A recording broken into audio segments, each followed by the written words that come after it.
ठाणे मनपा के टीएमटी विभाग में ठेका पद्धति पर काम करने वाले 700 बस ड्राइवरों ने की हड़ताल। परमानेंट करने की है प्रमुख मांग, ठेकेदार नहीं देता है बराबर वेतन।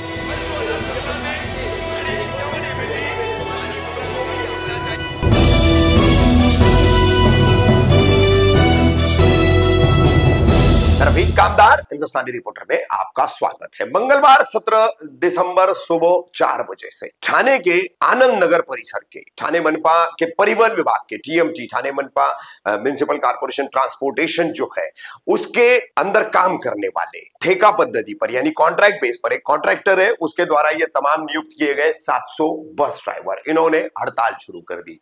इस हड़ताल की वजह से ठाणेकरों को और तमाम उससे जुड़े उपनगरों के ठाणेकरों को सभी को काफी परेशानियां भी झेलनी पड़ी। फिर परमानेंट बेसिस पर जो काम करने वाले कर्मचारी हैं मनपा के परिवहन विभाग के, वो हाजिर हुए तो कुछ हद तक मामला सुलझा। लेकिन 700 बस ड्राइवर क्यों कर इन्होंने अचानक ये हड़ताल शुरू की, क्या उनकी मांगे हैं? तो ठाणे न्यूज चैनल के सौजन्य से हम बस ड्राइवरों की तमाम बातचीत आपको दिखा रहे हैं कि उनका क्या कहना है, उनकी मांगे क्या है और किस तरह से सालों से कम वेतन में काम करने के बावजूद उन्हें अस्थायी तौर पर नौकरी में कायम नहीं किया जा रहा है, परमानेंट नहीं किया जा रहा है और जिस ठेका पद्धति पर जिस ठेकेदार के तहत वो काम कर रहे हैं वो कम वेतन देता है, सरकार के आदेश की अवहेलना भी करता है।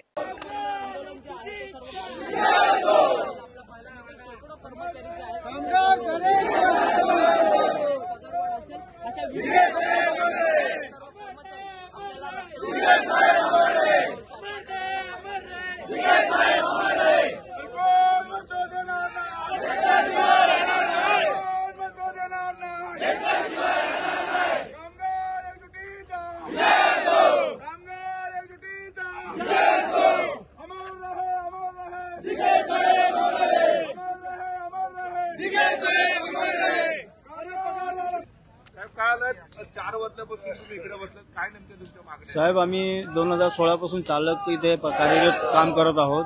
आम्हाला स्टार्टिंगला जेव्हा लागलो तेव्हा 12,000 रुपये मध्ये जॉईन झालेलो। आतापर्यंत आम्हाला पगार वाढी फक्त 18 ते 1000 पर्यंत आम्हाला देत आली कंपनी। याच्यावर आम्ही वारंवार मागण्या करून नोटीस देऊन सुद्धा आमच्या काय मागण्या पूर्ण केल्या नसल्यामुळे हे आम्हाला संप पुकारण्यात आलेला आहे। तरी आम्ही आमच्या ज्या मागण्या दिलेल्या आहेत त्यांना निवेदनमध्ये ते आमच्या मागण्या पूर्ण कराव्या और आमचा पगार वाढी करून आम्हाला संप मागे घेण्याचा भाग पाडावे ही आमची त्यांच्याशी विनंती आहे। कंत्राटदाराशी काय बोलणं झालेलं आहे का याबाबत? कारण का पहाटे 4 वाजल्यापासून तुम्ही बसलाय? सकाळपासून बसलोय। कंत्राटदाराने आम्हाला सांगितल्याप्रमाणे आम्ही त्यांना सांगितलं की आमचा पगार वाढ द्यावा जो झालेला आहे, शासनाने तुम्हाला जे सांगितलेलं आहे तो, तरी पण ते आतापर्यंत तरी आम्हाला काय खुलासा दिलेला नाहीये आणि आता याच्यापुढे देतं की नाही ते आम्हाला अजून काही माहिती नाहीये। आमचे वर्कर गेले होते त्यांच्याकडे पण त्यांनी काय रिस्पॉन्स दिलेला दिसत नाहीये। वर्कर येऊन आमच्या पाठीशी येऊन बसलेले आहेत, आमच्या आंदोलनात सहभाग झालेले आहेत। ही परिवहन सेवा 1989 पासून धर्मवीर दिघे साहेबांनी ही सर्वसाधारण लोकांसाठी चालू केलेली परिवहन सेवा होती। याला आज याने खळंबा करून ठेवलेला आहे। ठेकेदार आणून इथं या कामगारांची कंबरमोड करत आहेत। कुठल्याही प्रकारचा आमचा जो मोबदला आहे आम्हाला द्यायला डायरेक्ट नाकारतात। ठेकेदार बिलकुल पैसा आम्हाला द्यायला मानतच नाहीये। त्याच्यासाठी आमचा हा संप चालू आहे।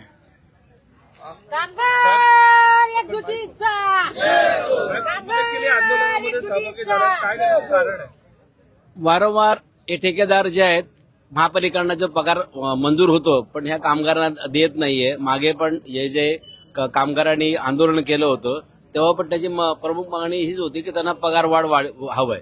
पण वारंवार ही जी मागणी जी आहे ही कामगार लावून धरतायत। ठेकेदार वारंवार जे याच्याकडे कानाडोळा करत आहे आणि नाहक त्रास दिला आणि याच्या मागे ठाणेकरांना मात्र वेठी धरलं जातं। चुकी मात्र या ठेकेदाराची आणि त्रास मात्र सर्वसामान्य माणसाला। मी सर्वसामान्य नागरिक म्हणून मी आज यांच्या आंदोलनाला सपोर्ट आणि त्यांना मदत करण्यासाठी आलेलो आहे। कारण हे वारंवार हे चालू आहे, हे कुठे थांबलं पाहिजे। मला माननीय आयुक्त साहेब तसे नामदार शिंदे साहेबांना एक कळकळीची विनंती आहे, हे जे कामगार बिचार आहेत गेले कित्येक वर्ष जे आहेत हे ठेकेदार काम करतायत तर यांना परमनंट का करून घेत नाहीये? एक तर परमनंट करून घ्यायला पाहिजे किंवा आज महापालिकेने साधारण 32,000 रुपये त्यांना ते महापालिकेने घेत आहेत आणि मात्र कामगारांना 18,000 देत आहेत। समजा महापालिकेने हे जे कामगार आहेत यांना समजा 25,000 रुपये दिले आणि 25 आणि यांचे डायरेक्ट 1 to व्यवहार केला तर महापालिके प्रत्येक कामगार 7,000 वाचतील ना. आणि हे 7,000 हे सर्व नागरिकांचे ना. मग ठेकेदाराची गरज काय? हा ठेकेदार वारंवार जो ह्या कामगारांच्या न्यायाच्या हक्काचा पैसे ओढवत असेल तर हे कितपत योग्य आहे? आणि आता ह्या ज्या 18,000 मध्ये या ठाणे शहरामध्ये एवढी महागाई वाढली ना तर यांचं सर्वसामान्य माणसाचं घर चालू शकत नाही. की मुलांचं शिक्षण आहे, त्यांचं कॉलेजचं आहे, वाढते दरबार आहे, इंधन वाढ आहे, अनेक महागाई आहेत ना.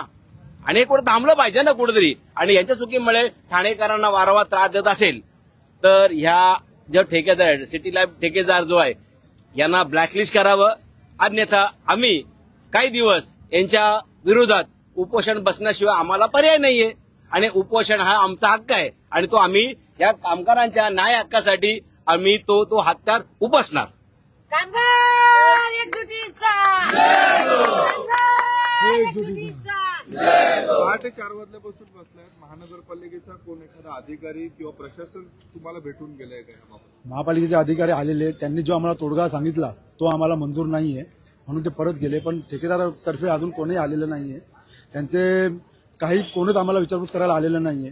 आमच्या काही जास्त वाढीव मागण्या नाहीत. आमच्या हक्काची फक्त एकच मागणी आहे, पगार वाढायची. आमचा हक्काचा जो पगार वाढायची आम्हाला भेटलीच पाहिजे. अत्यंत तुटपुंच्या पगारात आम्ही काम करतोय. तणावामध्ये आम्ही सगळे कर्मचारी, चालक, वाहक आम्ही काम करतोय. प्रशासन काय वाट बघतंय का एखादी अशी बेस्टीसारखी घटना होण्यासाठी? आणि त्याला जबाबदार कोण राहील? समजा घटना घडली तर त्याला जबाबदार कोण? हे असं काही होऊ नये म्हणून आमचा एकदम सहानुभूतीचा विचार करून आम्ही जे आमचा हक्क मागतोय तो आम्हाला देण्यात यावा. अन्यथा आम्ही बेमुदत संपावर बसायला तयार आहोत.